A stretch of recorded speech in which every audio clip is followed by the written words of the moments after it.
Welcome back to the YouTube channel. It's your boy Mr. Ghana Baby, and I'm back again with another video. And today's video is the continuation of the last video that I did about the inhumane discrimination against Africans living in China, specifically Guangzhou. They are just not away. They don't even allow us to stay one place. We are just walking on the road. You see, they cannot give us house. They cannot give us hotel. They cannot provide a place we can stay. They are just following us.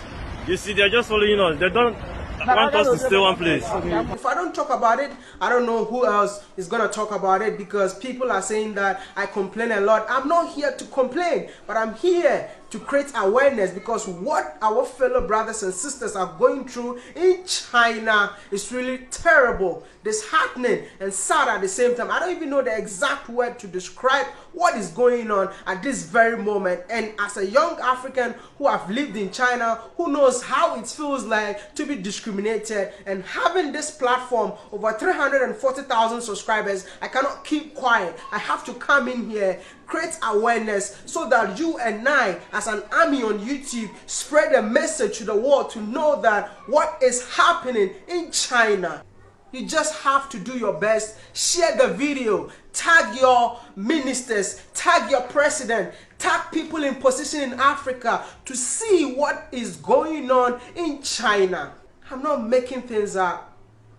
People are insulting me. People are telling me that, and it's so sad to see Africans insulting me, telling me that, oh, blame our own people. People are telling me that, oh, tell them to go back to their country. People are telling me to come and develop your own country. So are you trying to tell me that the Chinese people that are living in Africa, it means that China is not developed, that's why they are here? Come on.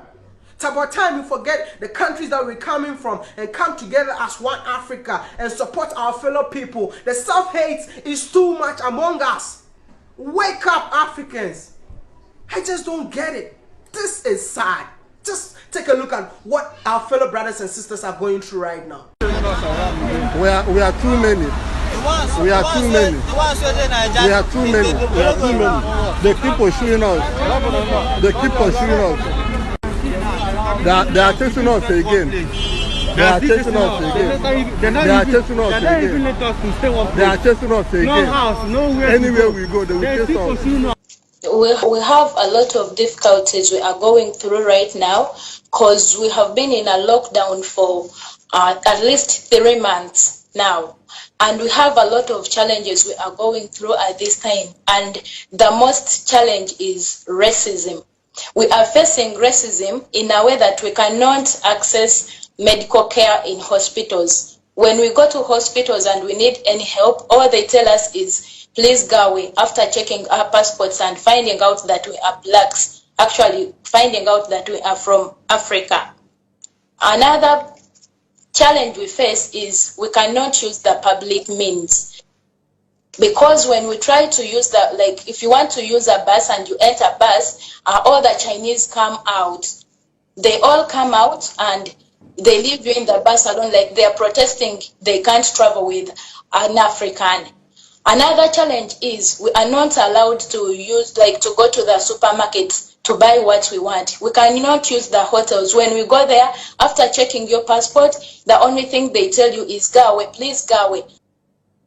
Another challenge is some of our friends have been thrown out of the houses they've been renting with no reason, not anything. The landlord just comes one morning and tells you, please make sure that today you leave my house. And another thing is, another challenge is, they are forcing us to test for COVID-19, because they come to our houses with no notification. They just come to your house and ask for your passport. If you're African, they tell you that we've come to test for COVID-19. If you're not African, they tell you no. And when they come, after testing, they only tell you that we shall call you after 3 days when you're positive, and if you're not positive, no one will call you. They don't leave you with any document to see that you have tested, or that you can show to any other person that you have tested.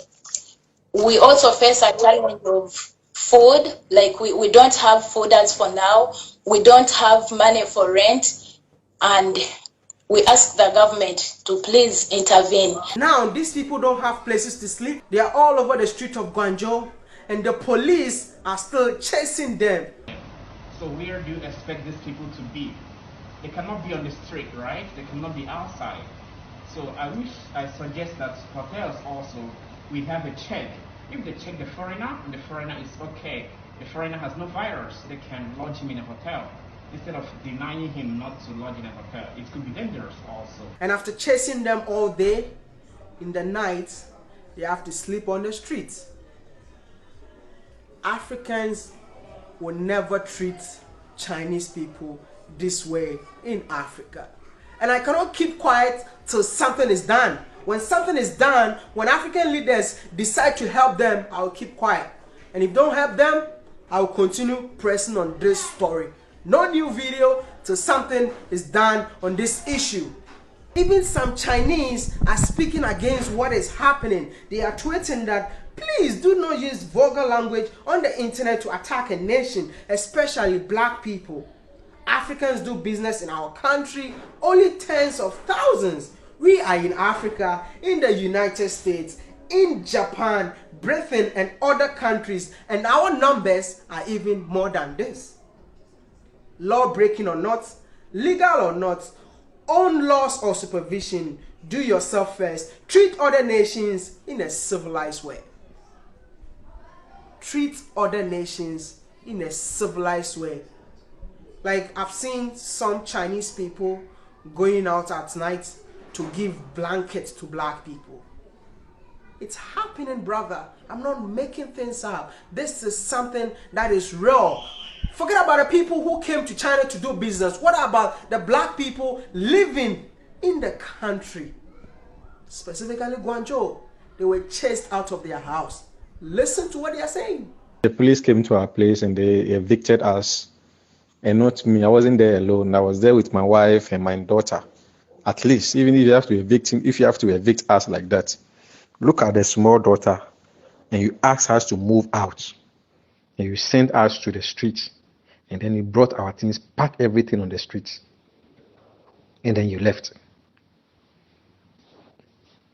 So it's true. They came to evict us because they said foreigners cannot live in these apartments because we have the virus.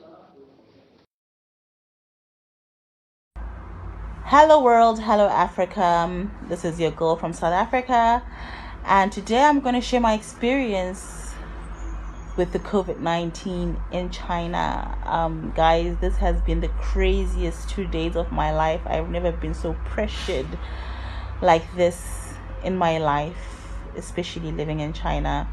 So basically, yesterday morning, my landlord came to my door to tell me that I need to leave my apartment. I was given a 2-day notice, of which today was supposed to be the day where I have to leave my apartment. And of course I'm confused, I'm panicking, I'm asking him what's happening, what's the problem. And of course he couldn't directly tell me that we don't want foreigners.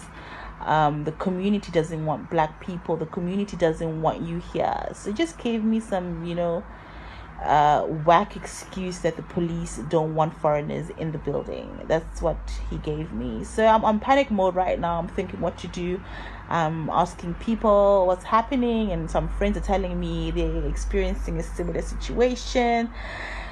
A lot of Africans have been kicked out. And so our landlord gave us an hour quick notice. Can you imagine? Only in China that the landlord would just come, switch off your light, and give you an hour quick notice to leave. When you have legal signed documents with him, you have contracts of a 6-month rent. You've paid upfront with the taxation and everything. And then the landlord will just come to your door and knock and tell you he's coming up in 10 minutes, that he's giving you an hour to pack out. With the whole situation out there.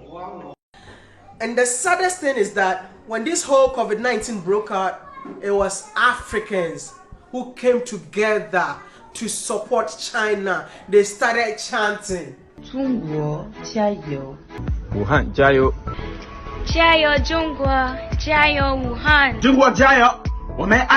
So now Africans are the target. You're always looking for the opportunity to discriminate against Africans. Now you're calling it the African virus, which means that the virus started from Africa. When Donald Trump said the Chinese virus, most of you were mad. Do things in a civilized way. I just don't get it. Because Africans are only the target, the black people are only the target. Thursday, April 9th, China, Guangzhou. I live here with my lady. We're sitting here waiting for the Chinese government to go check us, and then we'll be quarantined for the next 14 days. And the worst part of it is that none of us is sick or has the virus, and we've been traveled recently. Yeah, we've been back to China for over 2 months. Over 2 months now, but actually she wasn't supposed to be quarantined. No, I was at first, and then they gave me a choice. Yeah. Because I'm white. They gave her a choice that she can be somewhere else. She's my wife, but they gave her a choice to be somewhere else. And the African black dude should be in the quarantine. We're just sitting here waiting for them to come, and they're gonna put an alarm on our door, so nobody is gonna open the door for the next 2 weeks unless they come to check our temperature and stuff. And that's because we are the lucky ones. Other people are being kicked out, forced to go to hotels to quarantine. Some are forced to go to quarantine centers, and some are kicked out their apartment or their hotels. They have no food, no clothes, nowhere to sleep, nowhere to go, because even the airport is closed, so like there's no flight coming in and out. And most of those people, there's only like cargo flights coming in and out of Guangzhou right now. What is happening is really sad. They can't go to restaurant to buy food. 我要买东西啊！外国人不买。 They can't go to hospital. Even a pregnant woman, they refuse to check on her because she's black. You go. Look. Yeah, measure. Fine. You go. Say no. Oh, they got a bodyguard. She's pregnant. You don't attend to foreigners. Where we come from is how you have to treat us. People that have shops, immediately they see a black man coming, they start running away. Oi. Yo. Yeah. Huh? This is happening in Guangzhou, China, even McDonald's. You see, it's a McDonald's. They don't even allow foreigners not to eat in McDonald's now in China. You know? Like why can I sit? It's like, you see how many empty spaces? They don't even want to let foreigners now to sit in McDonald's and eat. This is crazy. And the world is quiet about this. Something has to be done before I keep quiet. You and I together as an army on social media to spread the word. Help me spread this message. If today's your first time of seeing this face, don't forget to subscribe and be part